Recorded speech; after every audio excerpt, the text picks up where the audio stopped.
의원님, 경찰청장님. 네. 불법 집회가 뭐죠? 합법적이지 않은 집회가 불법 집회입니다. 합법 집회는 네. 뭡니까?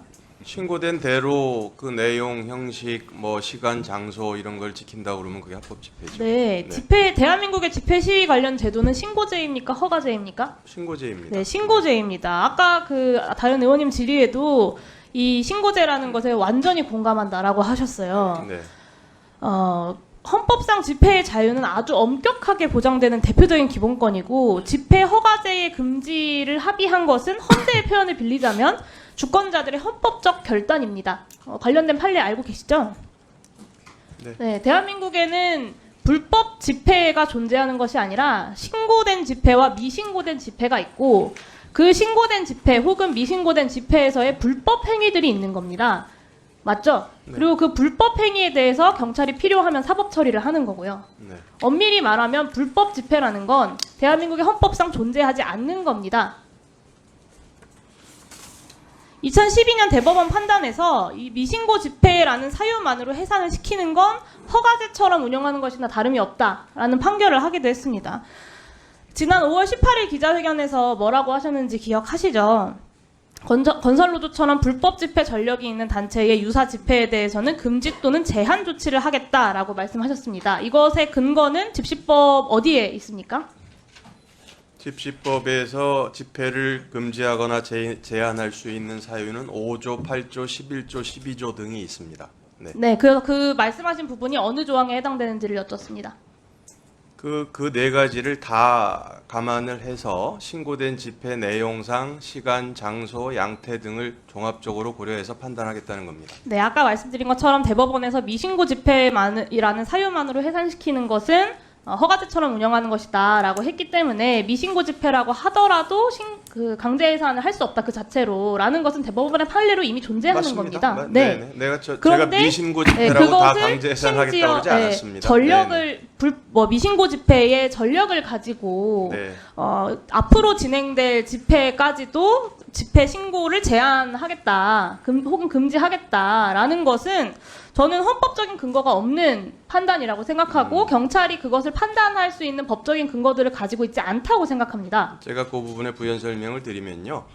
뭐 아주 오래전 그 불법 전력이 있다고 해서 그 단체를 다 금지하겠다는 게 아니고 최근에 불법을 행했던 단체가 아주 유사하게 그와 같은 또 동일한 형태를 할 것으로 예상 가능성이 큰 경우 네, 그 종합적으로 경우에 고려해서 금지 또는 제한을 불법을 하겠다. 또다시 저질렀다면 그것에 대한 사법적 처리를 해야 되는 것이지 헌법적으로 보장된 집회 시위의 자유를 제한할 수 있는 근거가 되지는 않습니다. 그럴 권한이 경찰에게 있지도 않고요. 네, 그건 네. 계속해서 말씀드리겠습니다. 같은 기자회견에서 야간 문화재 등을 빙자한 불법 집회를 현장에서 해산 조치하겠다라고 말씀을 하셨어요. 문화재에는 집시법상 신고 의무가 없는데 불법 집회인지 아닌지를 판단하는 근거는 무엇입니까? 문화재인지 집회인지의 판단은요. 그 주체가 정하는 게 아니고 그 진행되는 양태를 보고 저희 경찰을 포함한 뭐 법원이나 이런 데서 판단을 할 문제라고 저는 네, 생각합니다. 관련된 근거 법령들이 있습니까? 네. 그러니까 야간 문화재라는 것은 주최하는 분이 네, 우리는 야간 문화재입니다. 이래서 야간 문화재는 근거가 있냐고 아닙니다. 여쭙습니다. 네, 당연히 법적 근거를 그 가지고 법적인 말씀드립니다. 근거가 무엇인지를 정리해서 좀 말씀해 주시면 좋겠는데요. 네. 그거는 저희가 그러면 정리해서 보고를 드리겠습니다. 네. 네, 없습니다. 그러니까 법령이 없는데 불법이라는 걸 판단할 수 있는 근거가 당연히 없죠. 집시법 규정 자체가 헌법이 법률에 위임한 제한된 범위 내로 엄격하게 제한되어 있고 법 없이 이것을 규제하겠다고 하면 표현의 자유를 직접적으로 위해하는 것인데요. 어쨌든 뭐 나름대로 법적인 근거를 지금 이 자리에서 말씀하시지 못했지만 갖고 계시다니까 의원실로 제출해 주시면 좋겠고요. 설령 경찰이 이것을 불법 집회로 규정했다고 하더라도 평화적으로 집행되는 집회를 해산할 수 있는 근거도 없습니다. 근데 아까 너무 놀랍게도 저는 청장님이 불법 집회 자꾸 이야기하셔서 그게 어떤 폭력적인 상황의 집회를 얘기하시는 거라고 생각했는데 비폭력 평화라는 이름으로 자행되는 불법 집회라는 표현을 하셔서 저희가 굉장히 깜짝 놀랐어요. 아까 말씀드린 것처럼 평화적으로 집행되고 있는 집회를 해산할 수 있는 근거도 없고 혹여 그것이 미신고 집회라고 한다고 하더라도 그 주최자를 처벌하는 것만으로 족하다라는 대법원의 판례가 이미 있는데도 말입니다. 네, 수고하셨습니다. 네, 인천 부평갑의 이성만 의원입니다. 그 윤희근 청장님, 예. 집회 시위 대응 특별 승진을 시키겠다. 예. 그거 언제 하셨죠? 언제 발표하셨죠? 날짜가 5월 30일이었던가 제가 뭐 그렇게 기억하는데요. 네, 5월 30일 경이죠. 예, 예. 그런데 이제 우리 김규용 위원장님 의원실에서 발표한 내용을 보니까 경찰 특진자 자료 올해 1월부터 6월 2일까지. 예. 그러니까 이제 5월 30일 뭐 거의 끝나는 날인데. 에 따르면 전체 특진자 130명 중 건설 노조 수사와 건설 현장 상황 관리로 공을 인정받는 특진한 경찰관은 모두 43명입니다. 그러니까 33.1%고 특진 사유별로는 분류해서 1위예요, 1위. 이미 1위로 노조와 관련돼서 수사하고 그다음에 이런 시위를 진압하고 대응하는 데 있어서 이미 33%로 1위를 하고 있는데 거기다 추가로 더해서 특별 승진을 또 하겠다고 얘기하는 거 그거 너무 과한 거 아니에요?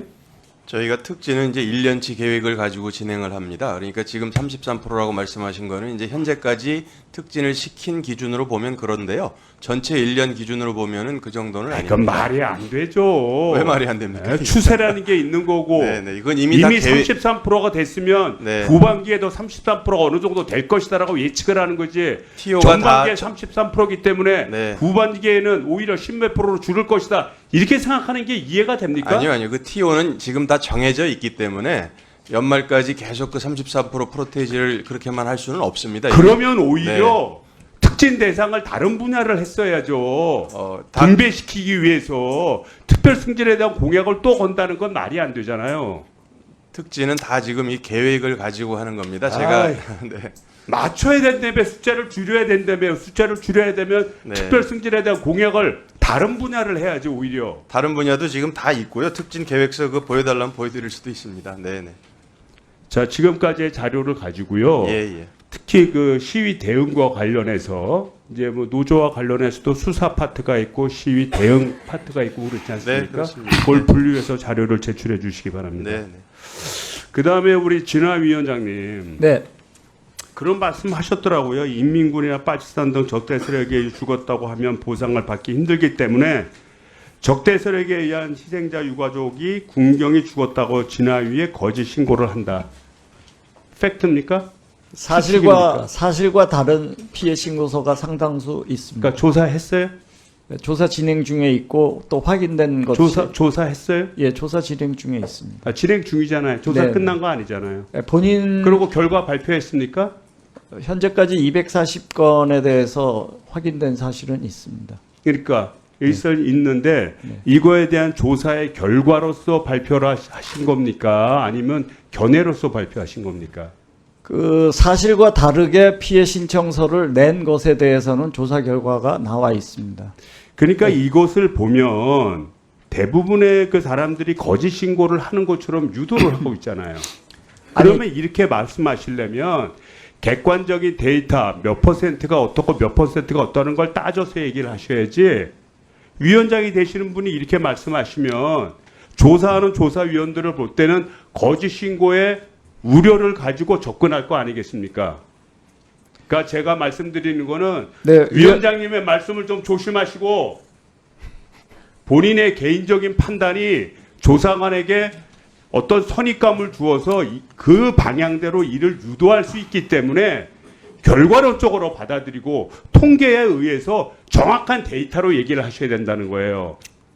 위원님의 그 우려에 대해서 잘 알고 있습니다. 다만 초기 1년 가까이 가해 그건 이제 되셨고 주체를 모르면은 그러니까 제가 요 말 팩트에 대해서만 얘기를 하는 거예요. 그 군경에 사유에 대해서 얘기하는 게 아니라. 군경이라고 적으라고 그다음에 하면 잘못된 안내도 한겨레 있었습니다. 신문에서 녹취록을 살펴본 그의 변명은 전혀 사실이 아니다 이렇게 판단을 하고 변명을 받겠다고 했습니다. 이거에 대해서 향후에 이거에 대해서 반대 논리를 주장하실 겁니까? 예, 그렇습니다. 그럼 한번 자료를 저희한테 내시고요. 그다음에 마지막으로 이거 별정직 공무원 고위 낙급부터 5급 상당까지 최종 합격자가 공고가 됐습니다.